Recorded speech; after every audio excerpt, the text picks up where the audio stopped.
Beyond the Cloud is the tallest and fastest Mack launch coaster.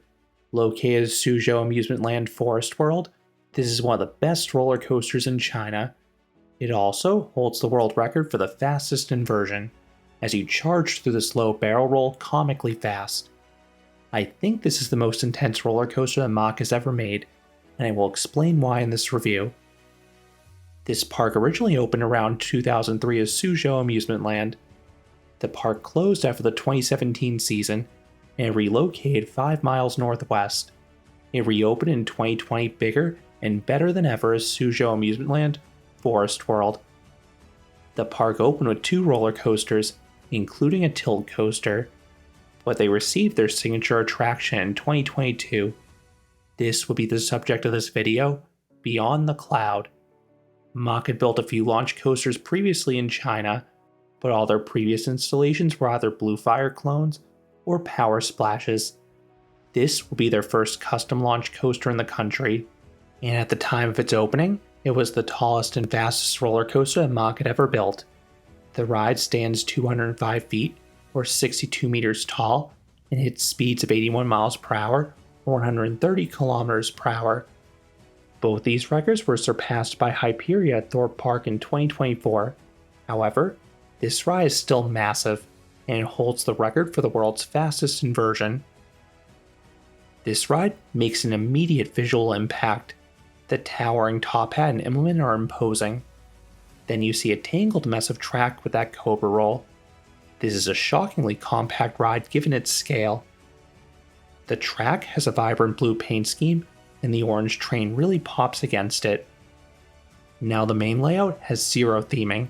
This is one of those rides whose elements do the talking.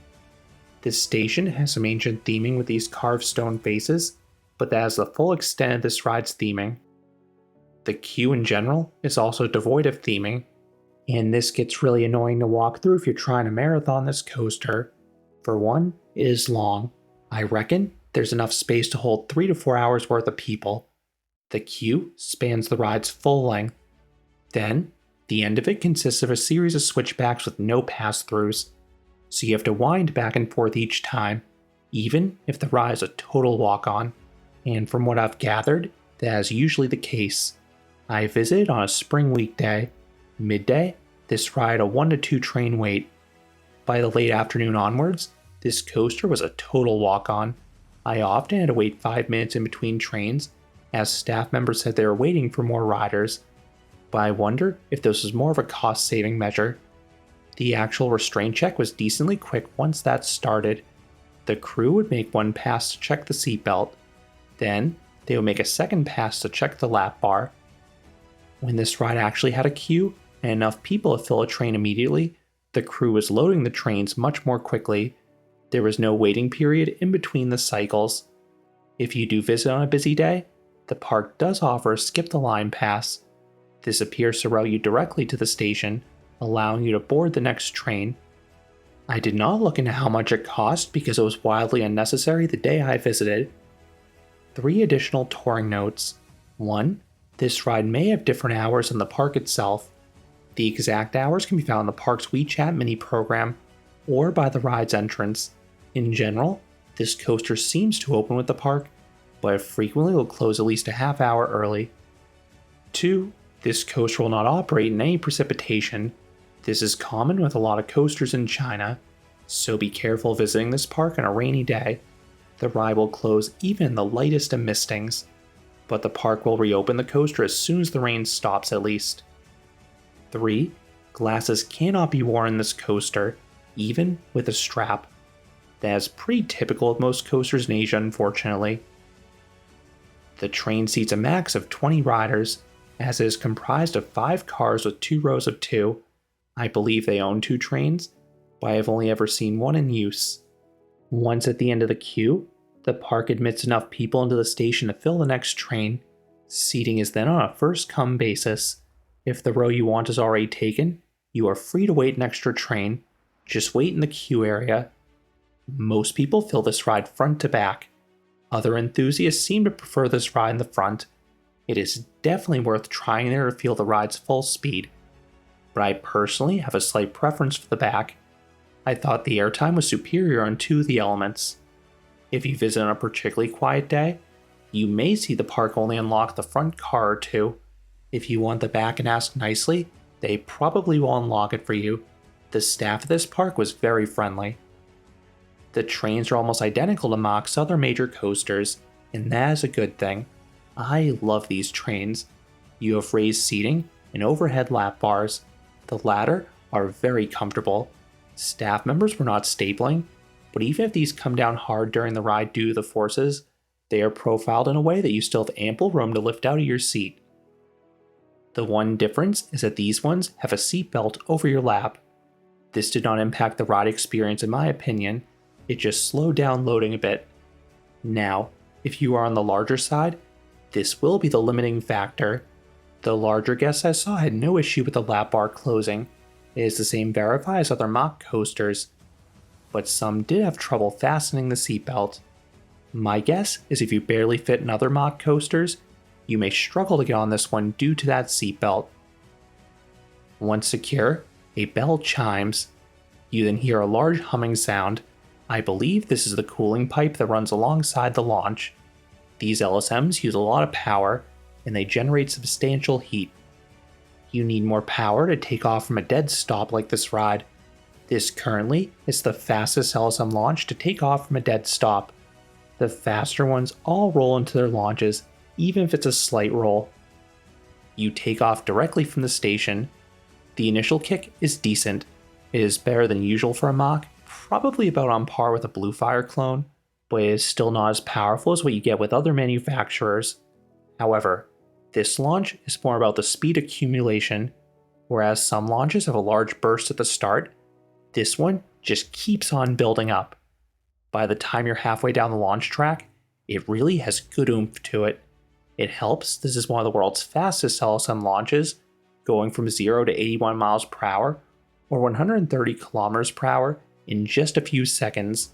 At the end of the launch track, there is this really weird pothole.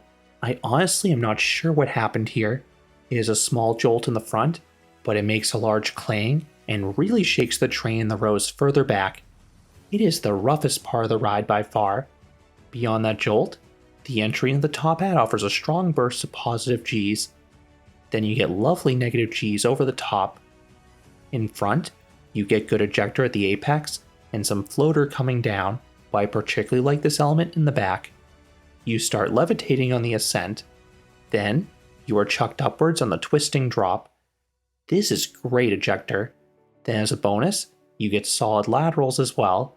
They do kick in later than you may expect, so you've started to return to your seat by the time they hit. So this top hat is not quite as violent as some others I've experienced where you get the peak airtime and laterals simultaneously. You get a blast of positive Gs in the pullout. Then, you have the ride's record-breaking inversion, the super low 0G roll. You blitz through this with incredible speed. If you like the high-speed barrel roll and max force, this feels like an even better element. You are floating out of your seat for the duration, but it is far more notable for the strong laterals and how whippy it is. It feels unnatural how rapidly you invert in this thing. This leads to a giant Immelman. In front, you get great Gs in the twist upwards. Then on the twist downwards, you get decent laterals and weak floater. This is the main element I prefer in the back. The Gs entering the element are not quite as strong as those in the front, but they're still good. But the airtime over the top is way better. You get decent ejector, and it is sustained for several seconds due to the sizable drop. The pullout offers another surge of positive Gs. Then you fly over a speed hill. This is an element that feels straight out of a traditional hypercoaster. This offers good, semi-sustained ejector airtime across the whole train. You then return to an unconventional element for a ride of this scale, a Cobra roll. The climb into it offers respectable positive Gs, particularly if you're in the front few rows. But the two flips are just okay.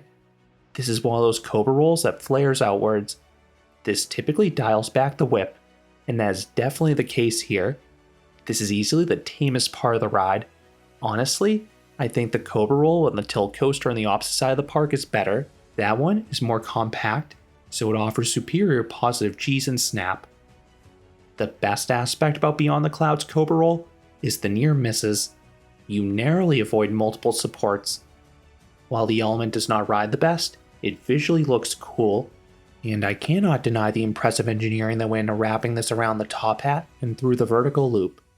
The next element is a return to form. You have a vertical loop. This is the 5th and final inversion, and is a weird one to see at the end of a layout. A lot of Mack loops deliberately slow down the apex to offer hang time. Not this one. Despite its size, you zip through it, so it offers solid sustained Gs throughout. I started to gray out here in a few rides. Now it is time for the grand finale, a double up. This offers great ejector airtime no matter where you're sitting. It reminds me of something you experience on an RMC hybrid because you get 2 abrupt and powerful pops in rapid fire succession. You then hit the brakes. If you're like me, you'll be out of breath at this point. You then slowly round a corner and return to the station, ending the 3,412 foot or 1,040 meter long coaster. I have seen some call this ride a bit short, but I think the duration is satisfying. 40 seconds of prime ride time is good. Compared to most extreme launch coasters, this ride has plenty of elements. In terms of pacing, this ride is very good. The flow in this ride is interesting. You alternate between these towering elements and these tiny elements. The shorter elements really showcase this ride's speed, while the larger elements are a bit slower. Most of them are still quick and powerful. The only miss in my opinion is that Cobra roll. Everything else did exactly what I wanted, and the transitions in between blast you with positive Gs. Then in terms of smoothness, this coaster is good overall. I mentioned the jolt after the launch. That is the only part I'd consider to be a problem. In front, the rest of the layout is super smooth. In the rear rows, the train will shuffle more, particularly in those high G valleys, and we've seen this in some other Mack launch coasters.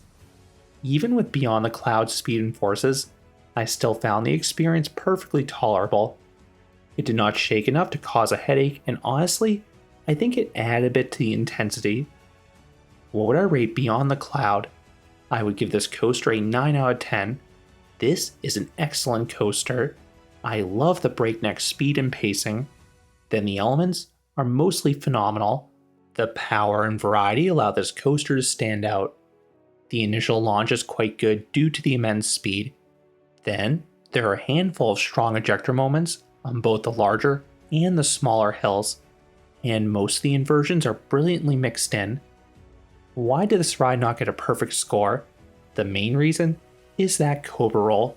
It simply is a lackluster element, and it really sticks out like a sore thumb here because everything else is so good. This ride reminds me of Intamin's larger blitz coasters. This layout specifically reminds me of a mashup of Red Fire at Viasea and Nefeskesin at Vialand in Turkey. Beyond the Cloud is easily one of the best coasters in China, and it should be on a coaster enthusiast bucket list.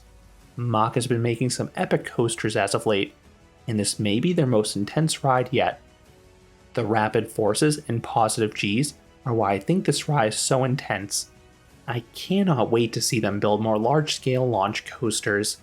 Honestly, I would not be surprised if this layout were cloned in the future because it is relatively compact.